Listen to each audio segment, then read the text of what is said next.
I was wiping down the counters after a long shift when the message popped up on my phone. Stay away from us. It was from my younger brother Noah. No explanation, just those 5 cold words. I stood there, frozen, the smell of bleach still on my hands. I read it again, then again. My chest got tight. All I could reply was, "Done. Let me tell you something about being the responsible one in a family. You don't apply for the job. You just fall into it." I'm Lily. I'm 32. I work as a cleaner at an office building downtown. Not glamorous, but it pays the bills. I've always been the one people called at midnight when their car broke down. The one who showed up early to help move couches or co-sign leases when no one else would. And Noah, he's 29. Charming, impulsive, the kind of guy who laughs first and thinks later. His fiancée, Cynthia, was his perfect match. Loud, flashy, loved Instagram like it was her full-time job. Everything in her world was for show. Her compliments always came with a sting. It's so inspiring that you're okay with such a simple life. That kind of stuff. The kind that makes your jaw clench behind a smile. But Noah loved her, and I love Noah, so I kept quiet. 3 months ago, they found this slick, modern house. Floor-to-ceiling windows, designer kitchen, way out of their budget. Noah came over one night, pizza in hand, nervous. "Lily, I need you to be our guarantor." It was a massive ask. If they couldn't make the payments, I'd be on the hook. 30 years of stress. I didn't say no, but I didn't say yes either. I paid a lawyer a few $100 to go through the mortgage papers. Everything looked standard, but then the lawyer leaned forward and said, "Family and money, dangerous combo. You need protection." So he wrote up a 1-page personal agreement. 2 main parts. 1. If they defaulted and I had to pay, I could take over their share of the house. 2. If I was lied about or disrespected, anything damaging, I could back out immediately. At the time, it felt dramatic. But I showed it to Noah. He barely skimmed it. Of course. We're family. Mutual respect. Easy. He signed it. We notarized it. The bank approved the loan. They were ecstatic. Then came the family barbecue. Hot sun. Plastic chairs. Laughs and grilled corn. I was standing near the drinks table when Cynthia walked up with this fake laugh and loud voice. "Lily, could you not stare at Noah like that? It's getting weird." Everyone turned. My heart dropped. "What?" I said, blinking. I wasn't even looking at him. But she cut me off. "You know what, forget it. But next time, try not to be so obvious." I was humiliated. I didn't even defend myself. I just walked away, cheeks burning. 2 hours later, Noah texted me. "Stay away from us." I didn't fight. I didn't beg. I just opened my drawer, pulled out the agreement, and sent a message to the bank. Effective immediately, I am withdrawing as guarantor. Clause 2. Breach of good faith. 3 days later, the bank denied their mortgage. Without me, their income didn't qualify. I didn't gloat. I didn't explain. I just kept cleaning my offices, vacuuming floors, folding my rags. Noah hasn't called since. But I've had peace. For once, I wasn't the family doormat. I didn't scream. I didn't argue. I just walked away. If you've ever been the responsible one in your family, the one who gets taken for granted, don't be afraid to set boundaries. Sometimes the quietest no speaks the loudest. Like, share, and comment below if you've ever had to choose peace over family drama. The banging on my door started just after 8 a.m. I had barely taken a sip of my coffee. Still in my cleaning overalls. Hair tied up, face puffy from sleep. The knocks came fast and loud like the person behind the door was trying to shake the entire building. I didn't even have to check. I knew it was Noah. I opened the door slowly. And there he was, eyes wild. Breath short, phone clutched in his hand like he'd just run from a war zone. "What the hell did you do, Lily?" he barked, stepping inside without waiting to be invited. "I withdrew," I said calmly, "from the mortgage. You know, the one I was only attached to out of good faith." Noah's voice cracked. "You blindsided us. Do you even understand what you've done?" I leaned against the kitchen counter.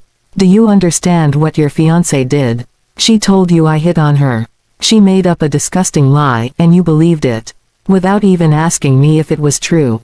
He paced like he couldn't stand still. Cynthia was crying, Lily. Sobbing. What was I supposed to think? You were supposed to know me, I snapped. You were supposed to know your own sister. I've been there for you every time you needed someone, and the second Cynthia cried, you turned on me. He stopped moving, looked at me like he'd never really seen me before. I took a breath, slower this time. She didn't just want me gone, Noah. She wanted me erased, but she still wanted me to guarantee her mortgage. That's not love, that's manipulation. There was silence. Finally, he muttered, you should have talked to me before pulling out. I tried, I said. You blocked me, sent that, stay away from us message like I was dirt. I got the message, loud and clear. He sat down on the edge of the couch, the fight draining out of him. Noah, did you even read the personal agreement we signed? The part where I said I could walk away if things turned toxic. I barely skimmed it. Exactly. He ran his hand through his hair. The bank called this morning. They're denying the loan. I know. His face twisted with frustration. We already posted the house online, Lily. Cynthia's parents, they've been bragging to their friends. Everyone thinks we're moving in. I shook my head. Then maybe you should have picked a fiancé who doesn't burn bridges she still needs to cross. He stood up. So that's it. You're just done. I didn't answer right away. My silence was the answer. It was 10 p.m. when the banging came again. I was in bed, lights off, Laura beside me, finally asleep after a rough day.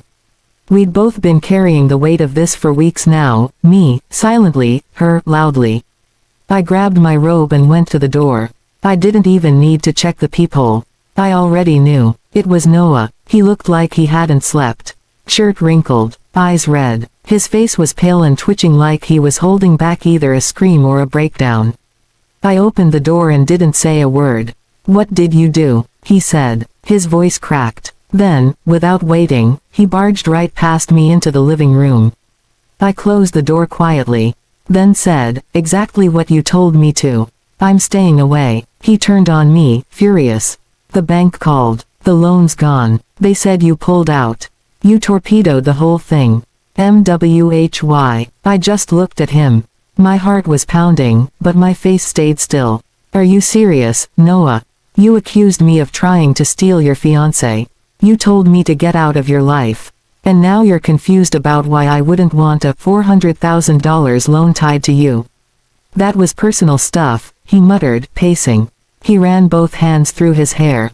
Cynthia was upset. She's sensitive. Maybe she overreacted. But you don't ruin someone's future over one fight. I laughed, just once, sharp.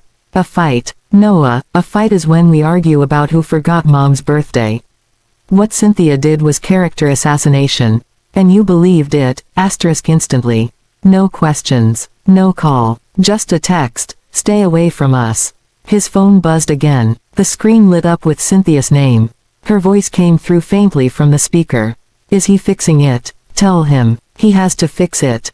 Make him call. Noah stared at the screen, then hung up.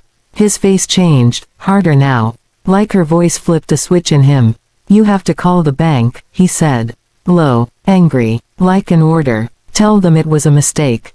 An emotional reaction. Fix it. No. The word just sat there.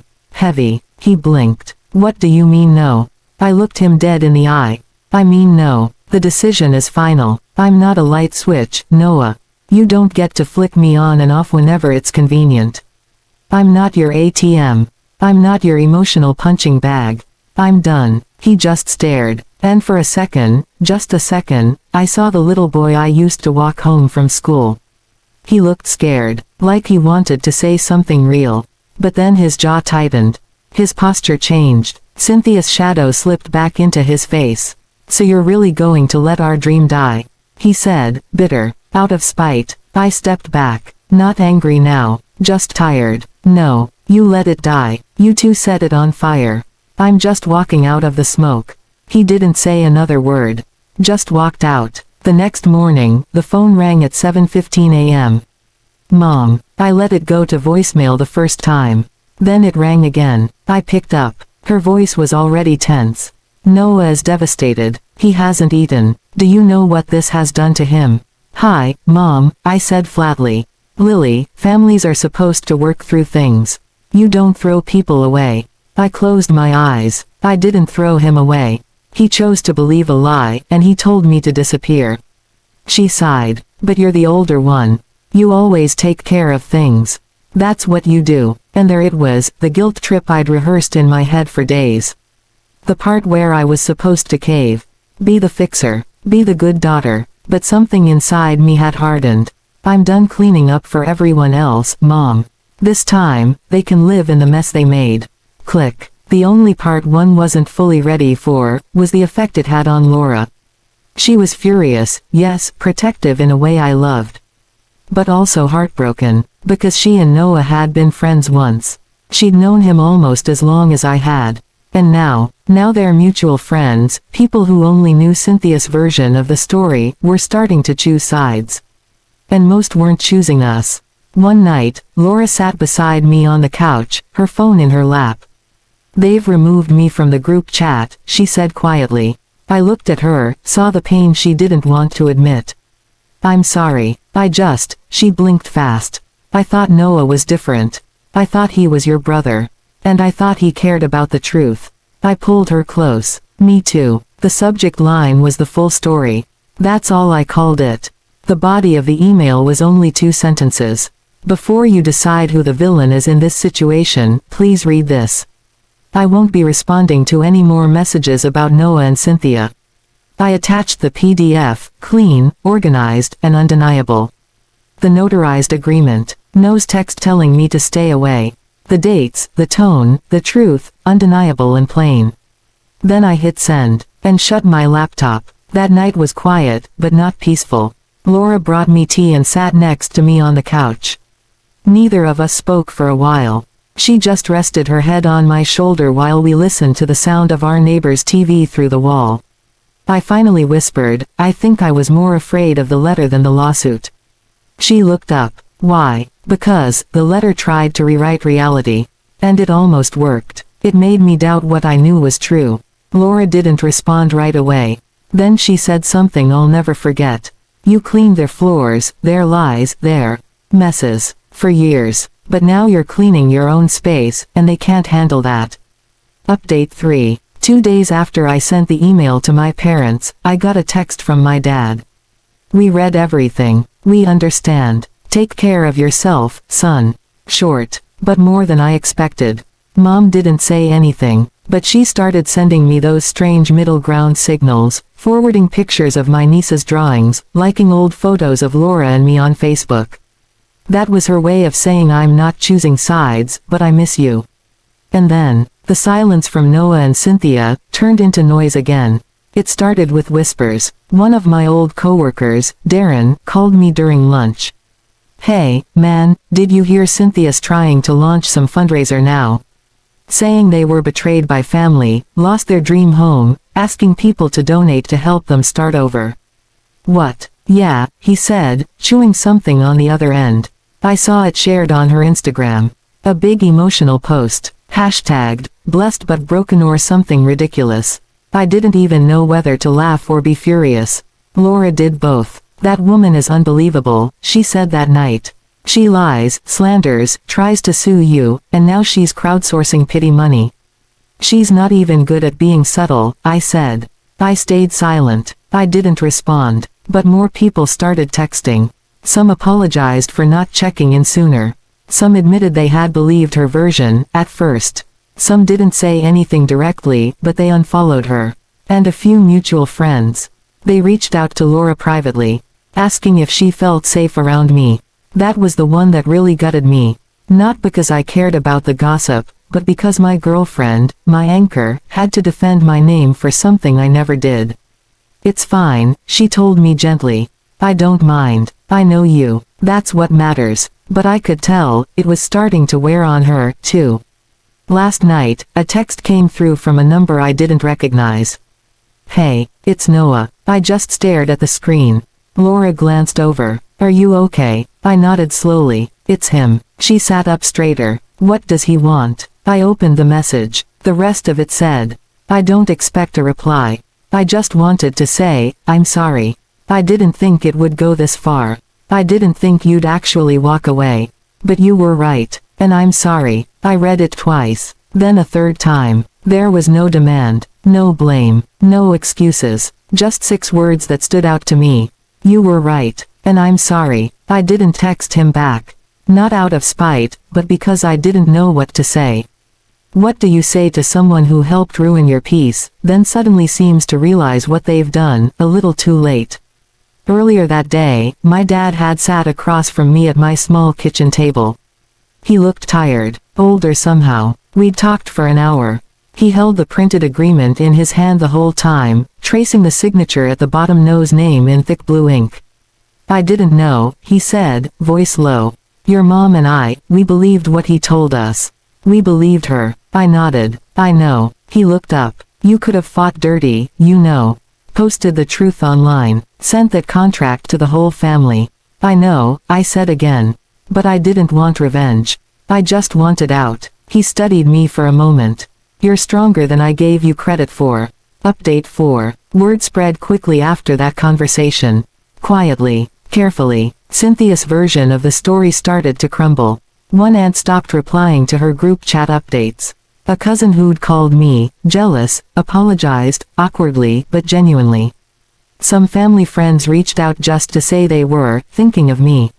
The legal threat, gone. The fundraiser Cynthia had started, deleted. No apology, no public correction. But the truth had made its way through the cracks. And yet, this isn't a happy ending. The holidays are still coming, and I already know what it'll be like. Split dinners, awkward silences, fake smiles, people pretending they don't know what happened, others who still think I overreacted, even now. Laura has cut off a few friends who chose Cynthia's side too quickly. I've muted some cousins who never once checked in. There's no blowout, just slow, quiet distance. That's the thing about standing your ground. You lose people, but you find peace. And that peace, it's quieter than I expected. But it's real. I stared at the screen. My thumb hovered over the reply box. I recognize it's not enough, but I am sorry for everything. Noah. The message was simple. No excuses. No manipulation. But I didn't reply. I typed out a few things it's okay, then deleted it. Thanks for saying that, deleted. I miss you too, deleted. In the end, I just put the phone down. Some contracts, legal or emotional, once they're broken, they can't be repaired. And that's the most logical and the most painful truth of all. That night, I sat on the floor beside the window, watching the streetlight flicker across the pavement. Laura joined me, curling into my side without saying a word. I finally whispered, what if I never feel okay about any of this? You might not, she said softly. But that doesn't mean you were wrong. She was right. I wasn't wrong. I had done what was necessary to protect myself, even when it cost me almost everything I thought was solid. And that kind of decision, it doesn't come with applause. It comes with silence, and grief, and the slow rebuilding of a quieter life. Some things that came after. My cleaning business grew, slowly, but steadily. Clients referred me to other offices. I even hired someone part-time to help. Laura and I found a new apartment, one with more sunlight and a little balcony. We call it our fresh start. Noah hasn't messaged again. I see him tagged in some photos. He looks worn, like someone living in the ruins of a dream he helped burn down. Cynthia, she vanished off social media for a while. But recently, she's back with vague posts about growth, and loyalty, and knowing your circle. She never apologized. And I don't expect her to. I don't know if Noah and I will ever speak again.